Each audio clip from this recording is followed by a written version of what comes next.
नमस्कार दोस्तों, आपका शिक्षाविद सीताराम यूट्यूब चैनल में हार्दिक स्वागत है। तो साइंस के कक्षा 10 के जो सेकंड लेसन है वो अपना चल रहा था और इससे पहले वाले वीडियो में हमने यहाँ तक है जो ये किस प्राकृतिक स्रोत में कौन सा अम्ल पाया जाता है इसके बारे में पढ़ा था। अब मैं आपको इसको ट्रिक के सहायता से याद है वो करवाऊंगा। तो चलिए देखते हैं। पहला है वो था सिरका। सिरके में कौन सा अम्ल पाया जाता है? एसिटिक अम्ल पाया जाता है, एसिटिक एसिड पाया जाता है। तो जैसे मान लो ये एक व्यक्ति है, ठीक है, ये एक व्यक्ति, ये इसका सर है, सिर है ना, ये हेड है, सिर। इसके सिर के ऊपर क्या रखी हुई है? ऐसी ऐसी आती है ना एयर कंडीशनर, ऐसी रखी हुई है और वो ऐसे टिका के रखी है कि इस सर पे अगर वो हाथ छोड़ के चले ना तब भी ये ऐसी जो उसके सर पे टकी है, टिकी है, वो गिरेगी नहीं। तो सिर से हो जाएगा सिरका और उस सिर पे क्या है? ऐसी है और वो ऐसी रखी हुई है, वो कैसे मतलब टिकी हुई है, गिरेगी नहीं। तो सिर से सिरका हो जाएगा और ऐसी से एसिटिक, ऐसी है वो अच्छे से टिकी हुई है। तो एसिटिक अम्ल यानी सिर पे क्या रखी हुई है? ऐसी रखी हुई है। तो उससे हमें याद आ जाएगा कि सिरका है उसमें कौन सा अम्ल पाया जाता है? एसिटिक एसिड पाया जाता है। आगे है वो है संतरा। संतरा से हमें ध्यान रखना है संत।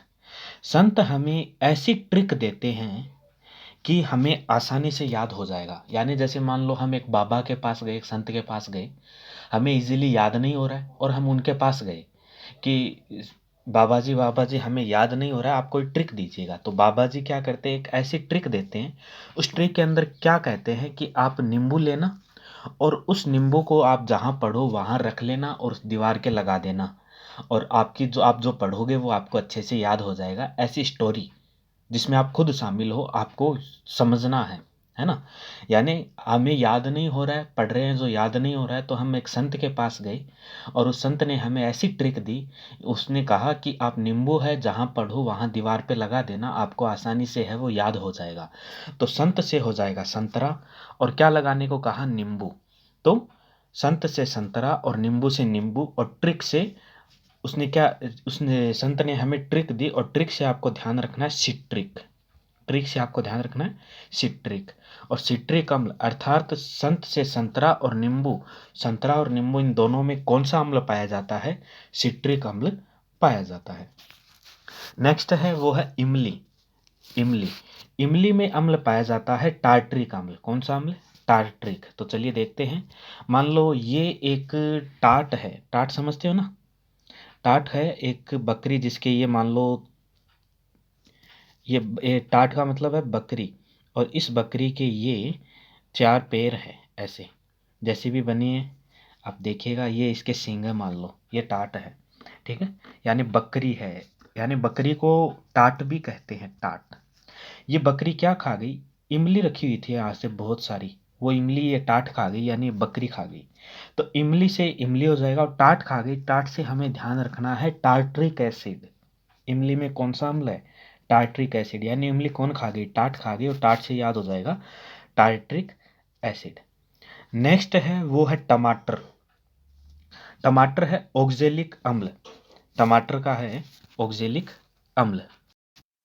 तो टमाटर में है ऑक्जेलिक एसिड पाया जाता है। तो इसको याद कैसे करेंगे? मान लो आप मार्केट गए, मार्केट में जाके ये मान लो एक क्रेट है और उसके अंदर ऐसे टमाटर पड़े हैं। आपने ये टमाटर खरीद लिए और ये व्यक्ति है वो है टमाटर बेचने वाला और ये व्यक्ति है वो आपका हिसाब किताब है अपनी नोटबुक के अंदर। ये नोटबुक इसने मान लो पकड़ रखी है, इसके अंदर वो लिखेगा। तो हमने क्या किए? टमाटर खरीदे। तो इस व्यक्ति ने इस व्यक्ति को आवाज़ लगाई और इस व्यक्ति का नाम है वो क्या है? अक्षय है। इस व्यक्ति का क्या नाम है? अक्षय है। और इसने आवाज़ लगाई और इसने आवाज़ लगाई तो आवाज़ लगाई और इसका नाम अक्षय। तो उसने कहा अक्षय लिख, ओ अक्षय। इसने जो टमाटर लिए हैं वो अपनी नोटबुक में लिख। ओ अक्षय, इसने जो टमाटर लिए हैं वो लिख। तो ओ अक्षय से हो जाएगा ओक्से, ओक्से और लिख, ओक्से लिख। तो यानी हमने टमाटर खरीदे और इस व्यक्ति ने इस व्यक्ति को आवाज़ लगाई, इसका नाम अक्षय है, और कहा ओ अक्षय लिख, ओ अक्षय इसने टमाटर लिए हैं ये लिख। तो आप समझ गए होंगे। तो टमाटर का जो उसमें अम्ल है वो कौन सा पाया जाता है? ऑक्जेलिक अम्ल है वो पाया जाता है। नेक्स्ट आता है वो है दूध। कौन सा है? दूध है। तो दूध है या दही है, उसमें कौन सा एसिड है वो पाया जाता है? लैक्टिक अम्ल पाया जाता है।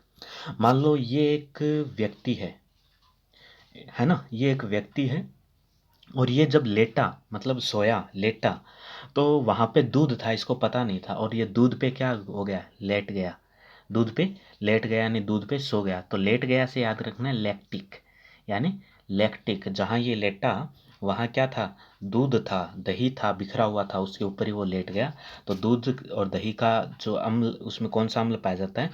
लैक्टिक अम्ल। नींबू का हमने याद ही कर लिया कि संत थे और उस संत ने हमें ट्रिक दी, यानी सिट्रिक, कि आप नींबू लगा लेना और वहाँ जहाँ पड़ो वहाँ नींबू लगा लेना, आपको याद है वो हो जाएगा। तो नींबू का हो जाएगा। नींबू में भी कौन सा अम्ल है? सिट्रिक अम्ल है। और संतरे में भी कौन सा है? ये आपकी सिट्रिक एसिड है। फिर नेक्स्ट है वो है चिंटी का डंक और नेटल का डंक।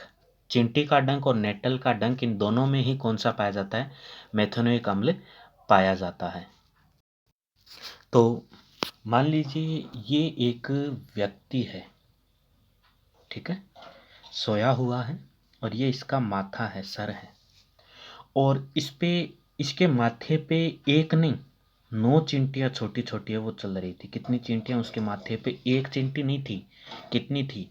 9 चींटियाँ थी उसके माथे पे, 9 चींटियाँ थी। तो माथे पे 9 चींटियाँ थी, एक नहीं थी, एक नहीं थी, तो इससे हो जाएगा माथे से मेथी। 9 थी 9 और एक नहीं थी तो इक, मेथेनोइक, यानी उसके माथे पे 9 चींटियाँ थी, इक नहीं थी, एक नहीं थी, 9 थी। तो चिंटी ने टक दई, टल से ध्यान रखना, टक, चिंटी ने टक दई उसे क्या कर मार दिया? डंक लगा दिया, उसके डंक मार दिया। तो उस व्यक्ति के माथे पे 9 चींटियां थी, तो उन चींटियों ने टक दई माथे पे क्या मार दिया? डंक मार दिया। तो चिंटी और नेटल दोनों में जो कौन सा अम्ल है वो पाया जाता है? मेथेनोइक अम्ल पाया जाता है। तो मुझे पूरी उम्मीद है आपको अच्छे से है वो समझ में आ गया होगा। आगे है वो है लवण के संबंध में अधिक जानकारी। पिछले भागों में हमने विभिन्न अभिक्रियाओं के द्वारा लवणों का निर्माण होते देखा। आइए इनके निर्माण, गुणधर्म एवं उपयोग के बारे में अधिक जानकारी प्राप्त करें। तो लवण परिवार यानी नीचे दिए गए लवण के रासायनिक सूत्र आपको लिखने हैं। नीचे दिए गए जो लवण हैं इनके रासायनिक सूत्र आपको लिखने हैं। तो इसमें देखो, सबसे पहला है पोटेशियम सल्फेट, इसका होगा K2SO4। पोटेशियम सल्फेट का K2SO4 होगा। उसके बाद है सोडियम सल्फेट। सोडियम सल्फेट का है वो है Na2SO4। Na2SO4, इनके रासायनिक सूत्र आपको याद रखने हैं। पोटेशियम सल्फेट का K2SO4, सोडियम सल्फेट का Na2SO4, कैल्शियम सल्फेट यानी CaSO4, कैल्शियम सल्फेट का होगा CaSO4। मैग्नीशियम सल्फेट, इसका होगा MgSO4, मैग्नीशियम सल्फेट। और कॉपर सल्फेट, इसका होगा CuSO4। सोडियम क्लोराइड, उसका होगा NaCl, यानी सोडियम क्लोराइड का सामान्य नाम क्या है ये आप कमेंट करके ज़रूर बताइएगा। सोडियम क्लोराइड का सामान्य नाम क्या है ये आप कमेंट करके ज़रूर बताइएगा। और सोडियम क्लोराइड का जो सूत्र होता है वो होता है NaCl। फिर है सोडियम नाइट्रेट। सोडियम नाइट्रेट का है वो है NaNO3। ये किसका है? सोडियम नाइट्रेट का है। फिर है सोडियम कार्बोनेट। सोडियम कार्बोनेट, इसका है Na2CO3। ये क्या है? सोडियम कार्बोनेट है, Na2CO3। तो सोडियम कार्बोनेट का भी सामान्य नाम क्या है आप कमेंट करके है वो ज़रूर बताइएगा। नेक्स्ट है अमोनियम क्लोराइड, इसका होता है NH4Cl2। NH4Cl है, Cl2 नहीं है, NH4Cl है। ये क्या है? अमोनियम क्लोराइड का है। तो वापस है, मैं आपको एक बार रिवाइज करवा देता हूँ। पोटेशियम सल्फेट का है K2SO4, सोडियम सल्फेट का है Na2SO4, कैल्शियम सल्फेट का है CaSO4, मैग्नीशियम सल्फेट का है MgSO4, कॉपर सल्फेट का है CuSO4, सोडियम क्लोराइड का है NaCl, सोडियम नाइट्रेट का है NaNO3, सोडियम कार्बोनेट का है Na2CO3 और अमोनियम क्लोराइड का है NH4Cl। ये अमोनियम क्लोराइड का है। तो ये इनके आप रासायनिक सूत्र है वो याद ज़रूर करिएगा, आगे आपके काम आते रहेंगे। आगे है उन अम्ल तथा क्षारक की पहचान करिए जिससे उपरोक्त लवण प्राप्त किए जा सकते हैं। समान धन या ऋण मूलक वाले लवणों को ही परिवार का कहा जाता है, एक ही परिवार का कहा जाता है। जैसे सोडियम क्लोराइड यानी NaCl, सोडियम सल्फेट यानी Na2SO4 सोडियम लवण के परिवार है। इसी प्रकार सोडियम क्लोराइड एवं पोटेशियम क्लोराइड लवण के परिवार के हैं, यानी एक ही परिवार के हैं, क्योंकि इनमें क्या है, क्लोरीन है। इस क्रियाकलाप में दिए गए लवणों में आप कितने परिवारों की है वो पहचान कर सकते हैं। तो इस प्रकार इन जो उदाहरण दिए गए इस प्रकार आप इनके परिवारों की है वो पहचान करिएगा। आगे है वो है लवणों का पीएच। लवणों का पीएच यानी जितने भी लवण होते हैं उनकी पीएच कितनी होगी। हमने इससे पहले वाले वीडियो के अंदर जो पीएच स्केल है वो हमने पढ़ी थी, और उस पीएच स्केल के अंदर जो 7 मान होता है, 7 वो लवण का होता है जिनकी प्रकृति उदासीन होती है। तो देखते हैं आगे क्रियाकलाप 2.14। निम्नलिखित लवणों के नमूने एकत्रित कीजिए। सोडियम क्लोराइड, पोटेशियम नाइट्रेट यानी KNO3, aluminium chloride, zinc sulphate, copper sulphate, sodium acetate, sodium carbonate, sodium hydrogen carbonate, कुछ अन्य लवण जो उपलब्ध हों। जल में इनकी विलेयता की जांच करने यानी पता लगाना है कि ये जल में विलयशील है या यानी घुलनशील है या नहीं है। लिटमस पर इन विलयनों की क्रिया की जांच कीजिए एवं पीएच पेपर का उपयोग कर इनके पीएच का मान का पता लगाइए। कौन से हैं लवण, अम्लीय, क्षारकीय या उदासीन हैं। लवण बनाने के उपयोग में होने वाले अम्ल या क्षारक की पहचान करिए और अपने प्रेक्षणों को सारणी 2.4 के अंदर लिखिए। इसमें अंदर आपको लिखना है। आगे है परबल एवं परबल क्षारक के लवण के पीएच का मान सदैव 7 होता है। यानी अगर परबल अम्ल है और परबल क्षारक है तो अगर उनसे उनको मिलाने पर जो लवण बनेगा उसकी पीएच कितनी होगी, 7 होगी, और ये उदासीन प्रकृति के होंगे। अगर परबल अम्ल और परबल क्षार है, कल हमने बात की थी परबल अम्ल किसे कहते हैं, तो परबल अम्ल की परिभाषा मैं बता देता हूँ। परबल क्षार की परिभाषा आप कमेंट करिएगा कि परबल अम्ल है यानी ऐसे विलयन जो जिसमें अत्यधिक क्या होते हैं, हाइड्रोजन आयन होते हैं, वो क्या कहलाते हैं, परबल अम्ल कहलाते हैं। और परबल अम्ल और परबल क्षार को यदि आप मिलाओगे तो क्या बनाएंगे, लवण बनाएंगे, और उस लवण की पीएच कितनी होगी, 7 होगी। उसके बाद है ये उदासीन होंगे, जबकि परबल अम्ल और दुर्बल क्षार के लवण के पीएच का मान 7 से कम होगा। अगर आप परबल अम्ल और दुर्बल क्षार मिलाओगे तो उसकी पीएच का मान है वो 7 से कम होगा, क्योंकि परबल क्या है, अम्ल है, दुर्बल क्या है, क्षार है। जो परबल है उसकी पीएच ही रहेगी, तो अम्ल की पीएच 7 से कम होती है। अगर आप परबल अम्ल और दुर्बल क्षार मिलाओगे तो पीएच का मान कितना रहेगा, 7 से कम रहेगा। इसे समझने का प्रयास करिएगा। आगे है तथा ये अम्लीय होते हैं। परबल क्षारक एवं दुर्बल अम्ल के लवण के पीएच का मान 7 से अधिक होता है। यदि परबल क्षारक हो, इस बार क्या है, परबल क्षारक हो और अम्ल कैसा हो, दुर्बल हो, तो प्रभाव तो उसी का ही रहेगा, यानी उसकी पीएच है वो 7 से अधिक रहेगी और इसकी प्रकृति कैसी होगी, क्षारीय होगी। आगे है वो है साधारण नमक से रासायन। साधारण नमक से रासायन है वो कैसे है देखिएगा।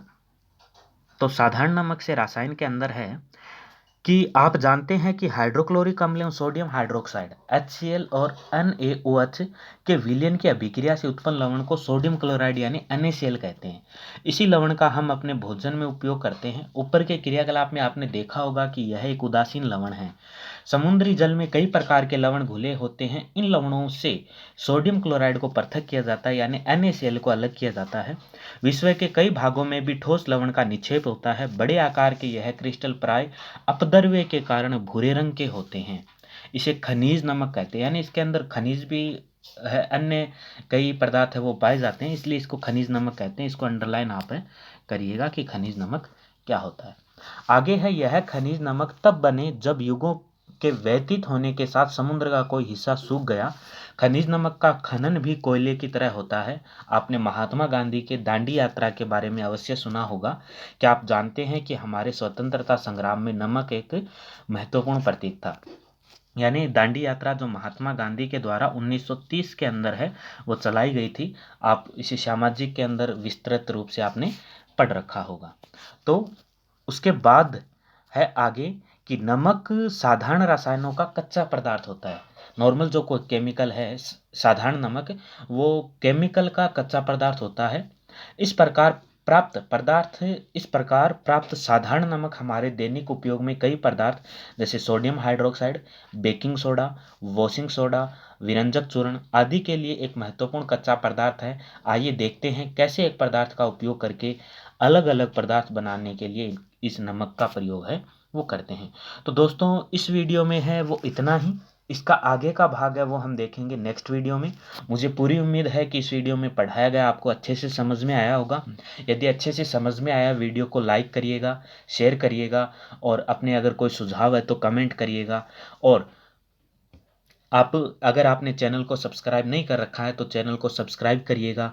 तो मिलते हैं नेक्स्ट वीडियो में इससे आगे के पार्ट के साथ। जय हिंद, जय भारत।